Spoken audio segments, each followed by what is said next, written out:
Hello friends, Joe from Budburst here, and I'm joined today by Fran Austin from Delamere, and we're going to have a quick chat to you about traditional method, because Delamere is one of Tasmania's leading sparkling house, I guess we could call you. Absolutely. Yeah, Fran. Yeah, so Delamere, it's up in the north of Tasmania, up in Pipers River. My husband Shane and I have owned it for 17 years. The vineyard's planted all to Pinot and Chardonnay, and 80% of what we produce gets turned into traditional method sparkling wine. We do the whole process there at the winery, so it's a big time and financial investment, but the process is so fascinating, it is worth the hard work. So traditional method is the method they use in Champagne, isn't it? So, that's right. So you sort of copy that method.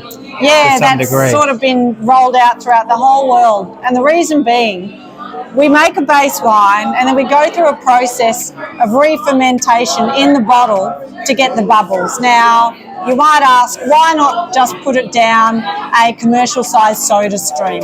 And indeed, there are wines that are made that way. It's quite smart, a lot less work. I don't drink any of them, unfortunately.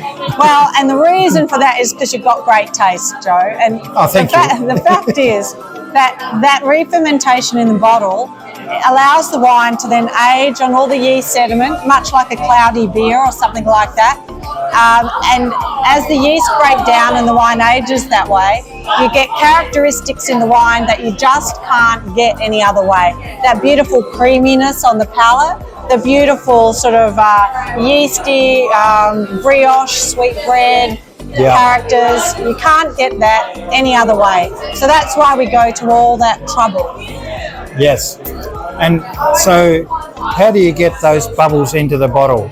So what we do, we start out by making just a base wine that's like a normal white wine pretty much from the Pinot and Chardonnay. Then we add sugar to it. So we add enough, it's around about 25 grams a litre. Yeah. Then we culture up some yeast, add the yeast to the tank, and then bottle it straight away. So the yeast Because when you add sugar and yeast together, it creates alcohol, but also CO2, doesn't it? Yeah, so the yeast, the sugar is their food. So as they eat the sugar, they produce alcohol and carbon dioxide. Now, normally, that carbon dioxide just bubbles in the ferment and disappears into the atmosphere. Yeah. But what we do is we put it into this bottle with a crown seal on top, a beer cap.